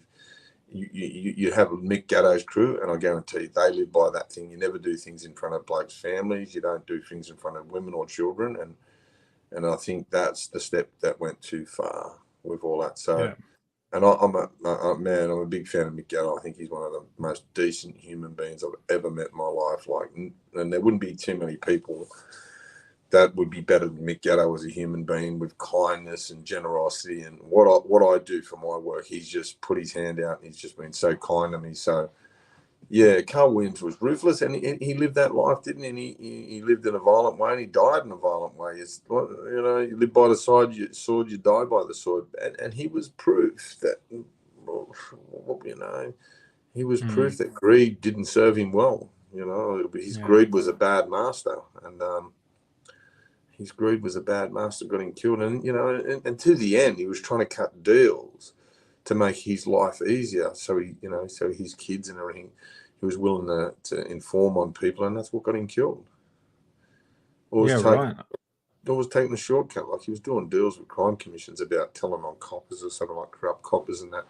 So in the end, it just didn't pan out too well for him. But I done a post about it recently. Carl Williams was a tragedy.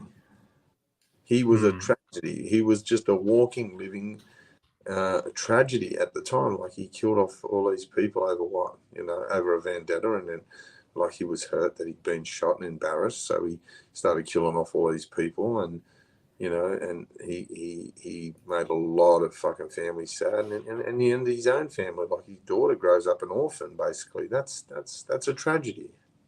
Yeah, and he's only 39, dead at 39. That's pretty young. Crazy. His daughter grows up with that. Yeah. Yeah, it's horrible. So for our non-Australian audience, we had the largest mass shooting, I think, ever in Australia, and after that we banned guns, and hey, in the world, yeah, I think that's one of that. It was like 34 people dead, Port Arthur massacre or something. And after that, we banned guns, and we haven't had a mass shooting since. Yeah. Not to turn this into an anti-gun arc, but the person who did that was Martin Bryant, and he's still alive, isn't he? Yeah. Look, I was funny because I done a post about him a few months ago. So I've got a few friends that have done jail with him down at Brisbane, the Pink Palace, and and I wanted to know what he was about, and they said, "Oh, look, he lives in a."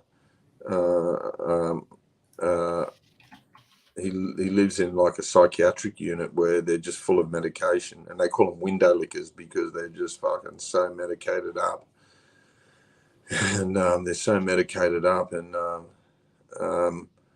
they're so medicated up, and full of psych medication, and they've got these things. They're called a depot shot, and they inject them in the ass once a month, and it just fully contains and constrains them. Apparently he's on the depot shot. So, man, I put up that post, and so many people said he didn't do it. So many people. Oh, fucking yeah. So many people say he didn't do it, and all that. But mate, he's obviously a demented human being. He's obviously, he's not a criminal mastermind. He's dead set a fucking psychopath with no empathy, and like, what do you do with someone like that? Like, what's the purpose of it? Man, just fucking knock him. Yeah. So I guess you're in favor of the death penalty then. I am with pedophiles, and I am people like that. Anyone that hurts women or children, I'm not fans. I'm not. Yeah. It's a disease. I think that sort Yeah. of thing. That's just my. And people go, "Who are you to be so moral? You're a bank robber. You're a criminal." I just go, "Well, fucking so what? I've got rights, thoughts, and things and feelings." And I've just I never think been. that no, I get what you're saying. I think the issue is I've heard that there are people who confess and are on death row who later find out they're innocent. Yeah. So they confess for because they were mentally ill, or Not they a, or but you look in America, the states that have the murder, the capital punishment, have higher rates of murder than the states that don't.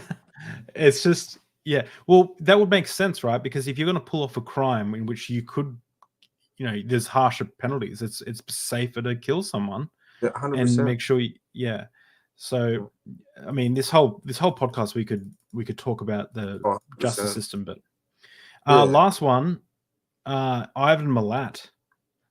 Ivan Milat, I spent a bit of time with Ivan, and when I say Really? I was at Maitland Prison with Ivan for about 3 months, and a little funny story.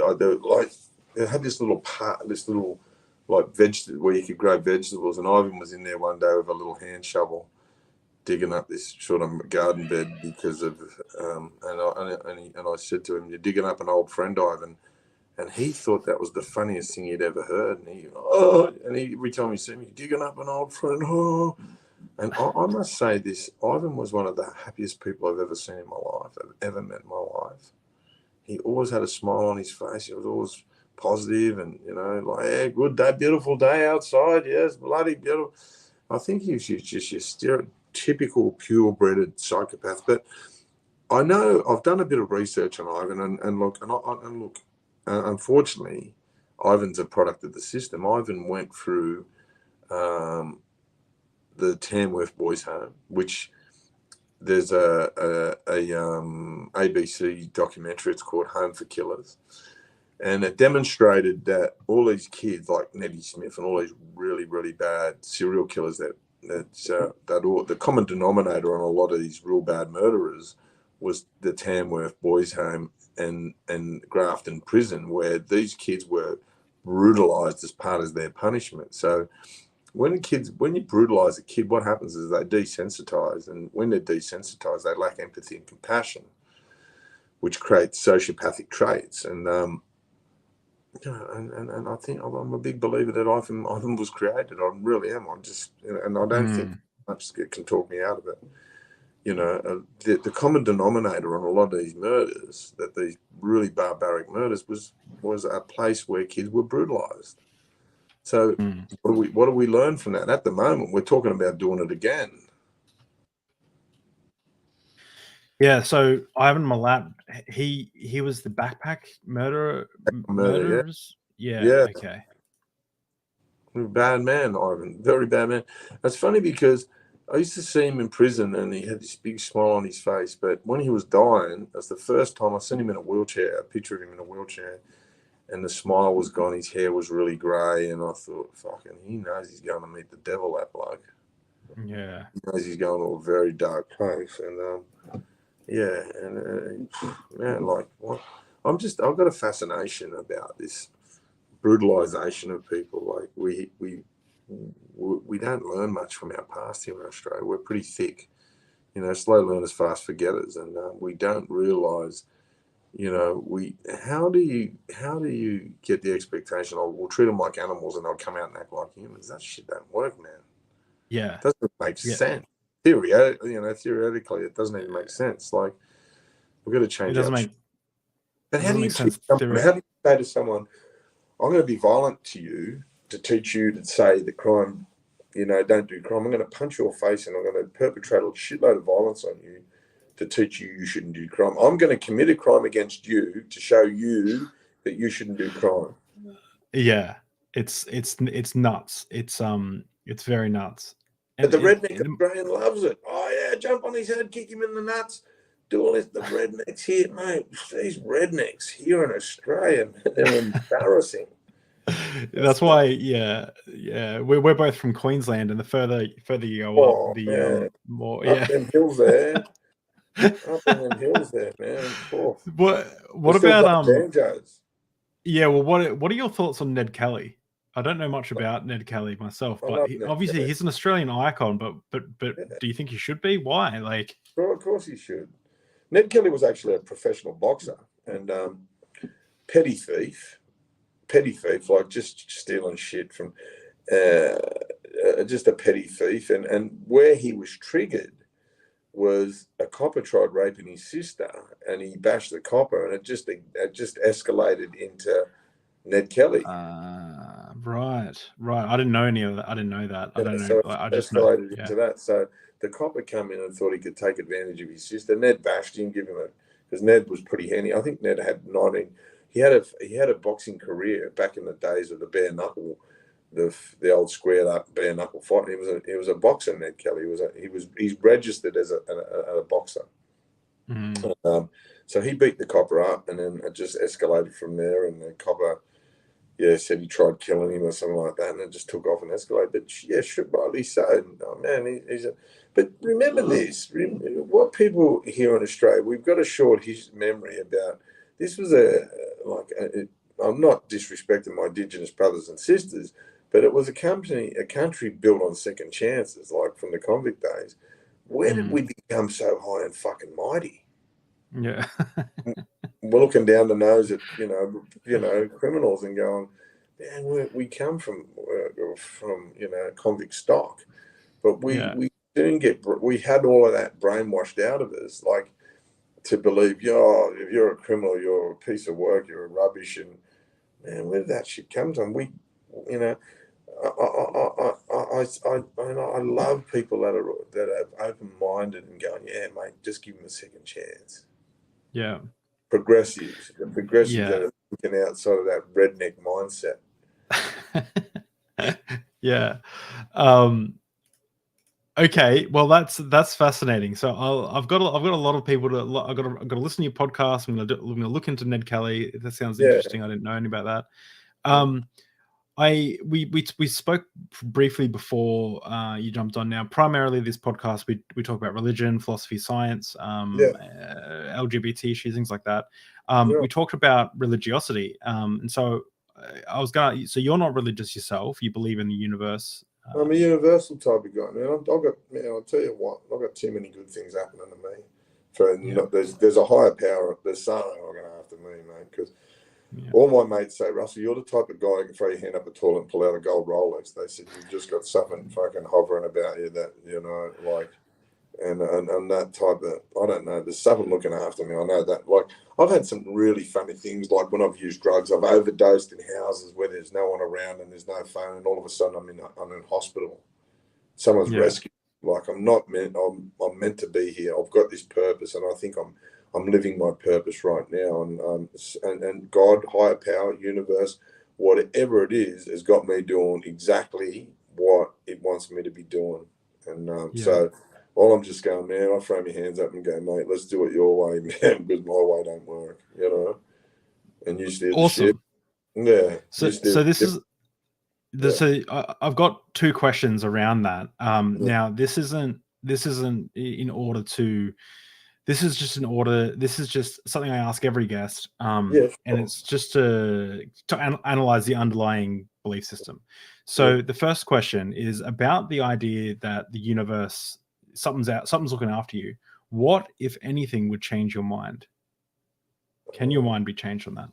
Mate, if Jesus come running up the street and said it was me. Yeah, hey, mate, mate, when you were AD that time, it was me on the phone with the ambulance. I like, look, something, I don't have to see something to believe it, Yeah. But I've read the Bible 2 or 3 times, and look, I'm not taking away, man. Good luck to the people who believe in that. But, that's their gig, but it's not mine. And out of anything, I've seen a lot of my friends turn to Islam, and I get amazed at how peaceful they become. And I've thought over the years, man, I've never read the Quran but it looks like, I don't know. It looks pretty peaceful to me. But I don't know. I've read both, as well as like a bunch of other religious texts. The Bible has some beautiful bits in it. It has some horrible bits in it. The Quran Mate, what has some about beautiful mate, bits. got all the oils? Job. Hey, What about Job? Mate, what about that God giving Job in the Old yeah, Testament all the boils? And I was thinking, far, mate, I'm staying away from yeah. you, man. I'm not praying to that God. I hate Yeah, there's and there's like in the Bible, take the virgin girls for yourself, kill all the boys, but take the virgin girls for yourself is the boils. commands by Moses, or Imagine if the slavery is Quran read that. okay. Imagine if that was in the Quran, they'd be going, all Hmm. the other fucking rednecks would be going, ah! Yeah, there's an interesting social experiment where someone put the cover of a Quran over the Bible and then went around and asked people in the streets, like, what do you think of this Quran verse? I'm like, that's disgusting. And they reveal, oh, it's the Bible, and they go, ah, and they get like all, it's in America, and they get all funny about it. But the Quran, I mean, the Quran has some, when I first read it, it was a beautiful book, but there are something, like, it talks about beating your wife, talks about Yeah. like, this is what you do, beat your wife. And the difference with the Quran than other religious texts is the Quran it says explicitly these are the exact words from God. Like in the Arabic, these are the exact words, where the Bible just says that it's inspired by God. So when it comes to things like, if your wife does this, beat her with a rod. When it says in, I think it's Quran 4:34, I think it is, could be wrong about that. There's not a lot of wiggle room. You know what I mean? There's not, because these are like the exact Just words give from her a God. slight tap on the bum. And, Yeah, it's not like, where. So I guess that's the difference. But I think, there's beautiful stuff in that. There's beautiful stuff in the Bhagavad Gita as well. But yeah, I done a Buddhism course in prison now. I got so much peace out of that. Like, far out. Like, the meditative side of the Buddhism course was amazing. Yeah, it really is, isn't it? I'm the same in that I'm not a Buddhist or anything, but the mindfulness, and the meditation is incredible. That's actually goes into my second question. What is the most plausibly true religion that you don't believe in? And this is something I ask everyone. Plausibly true religion that we don't believe in. That I don't believe in. I think Mary was telling a few lies about being a virgin. But is that the most plausibly true one you don't believe in? I don't look. I don't. I just think fucking hell. No, plausibly true. Let me explain. Let me think about that. Oh man, plausibly true. Look, I don't really have an answer to that. To be quite honest, I really don't. Yeah, that's all right. I really don't. I really don't have an answer to that. I couldn't give you one straight. It's something I'd have to think for a bit.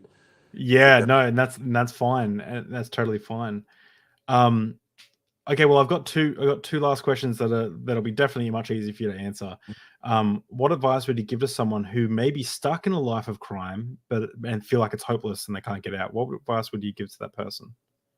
Well, it wouldn't be. It would be, look, rip up the bonnet of your car and find out what's wrong with your engine and dig deep, because to make any change, you've got to dig deep.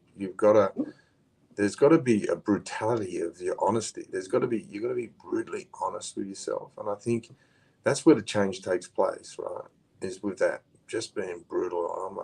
I have to say some things about myself today that I don't like, and it's that when I don't like things, I change them, Mm-hmm. That's what I do. If I don't like how something's going, whether it be in business, in life, or whatever, I just change it. I go, well, how's that operating? And let's try it a different way.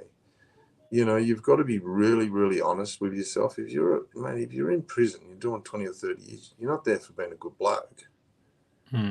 So what do? You change your things that fucking to get you there, You change. And a lot of people, these people don't know any other way. Like there's blokes in jail now. I was thinking about it today. You got a 400-man jail.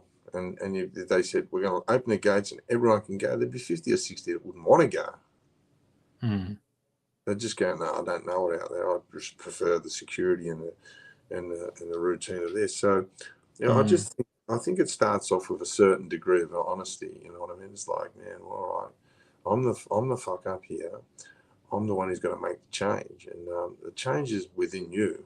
It's not within everyone else. And don't blame everything else, and don't point the finger. It's about about that honesty, about, that starts with that honesty. And that's what I had to do. I had to get really deeply honest with myself to change. And I was like, what are the things that are changed? And man, I was all this guilt and shame and anger and embarrassment until I really embraced them, and the resentment, because the resentments will rust the vessel they contain in, until I let go of my resentments, because the resentments were keeping me away from healing. And resentments are the opposite to love. Resentments are a form of hate. So while I had resentments, I had hate, and while I had hate, I didn't have love. And I think allowing love into your life to heal, and allowing yourself to be vulnerable. To be vulnerable, you got to trust someone. So, learning to trust someone, and then from the process of being vulnerable and allowing love into your life, and you're well on your way to changing. Awesome. Well, that actually might answer the last question as well, but maybe there's a different approach. But say someone who may be watching this who's young still, they're like 15, 16, and they're getting involved in drugs and alcohol, and they're worried that they might have that addictive personality. What you're worried would your about advice? Got it. If you're worried about it, you've most probably got it, right? Because there's something telling you that the handbrake's loose on the car, yeah, and that's the handbrake that's gonna stop you. So if you're worried about it, there's a possibility. Don't take that chance. Don't roll that dice, because I can remember when I started first using heroin, like on the outside of prison. I remember sitting with this couple going to get on, to go to school. And I knew if I stayed with this couple, things were going to get really bad. The heroin use was going to get really bad. And I stayed. And if you're thinking about it, if you've got that mindset, man, trust your gut instinct. This ain't going to be good. It's going to be painful, because the drug addiction and the crime cycle is extremely, mate, once it gets its claws into you, I'm telling you, it doesn't let go really easy. It doesn't let go. It's extremely hard to break that cycle. So before the cycle begins, step back, have a good look at it, investigate it, like do some research, go to one of the jails, visit someone who's doing 50, 30 or 40 years, ask them, was it worth it? I think, I've talked about it before, one of the most underutilized resources we've got are prisoners themselves, man. I think there'd be so many guys, like I talked to some pretty high profile criminals. I had one of the most notorious criminals in Australia ring me a couple of days ago. And me and him talk about it, and he goes, man, I'd love to be involved in educating kids. Kids are going to listen. Once they heard this bloke's name, or mate, the teachers and that explain who this guy is, man, the kids are going to be all ears. And to that kid who's contemplating that now, if that bloke comes along and tells his story, man, that kid's going, oh, I ain't going that way. Mm-hmm. Why aren't we using those resources? Because they work. Yeah. And that's that would be a classic example of a kid considering going down those lines. Old mate walks in a classroom with a set of handcuffs on, dressed in greens, a couple of teeth missing, fucking some dodgy tattoos, scars all over his face and head, and goes, man, this is how it ends. This is the look. This is what you end up looking like. And this is, I've done 25 years, haven't kissed a girl in 20 years or whatever. I haven't, the only memories I've got are bad ones. Man, I think that goes a long way to deterring that kid. Mm. And well, that's actually that's why I brought you on, Russell, is because I back your story, and I back what you're doing, and that is you've gone through rehabilitation, and you're now putting back into society. And I think that we need to do that. We need to get a big mirror and shine it back at society and going, this is what drugs and alcohol can do. This is what crime can do. This is what trauma can do. We need to have open and honest conversations with each other, with our families, with ourselves. Is a huge one. Being honest is a huge one. And so I really appreciate you coming on to Deep Drinks. And I know I'm a small podcast. I mean, you've been on some big shows, and so I really appreciate you coming on and taking the time. I'll do more, and I'll tell you, I love it, because I just love spreading this message, because it's got to be heard, and it makes a difference. If one person here gets something out of it, and we've achieved greatness. Well, Well, I want to say thanks for coming on, and I hope that we haven't used too much Aussie slang so that the American and the audience from around the world can understand what we're talking about. But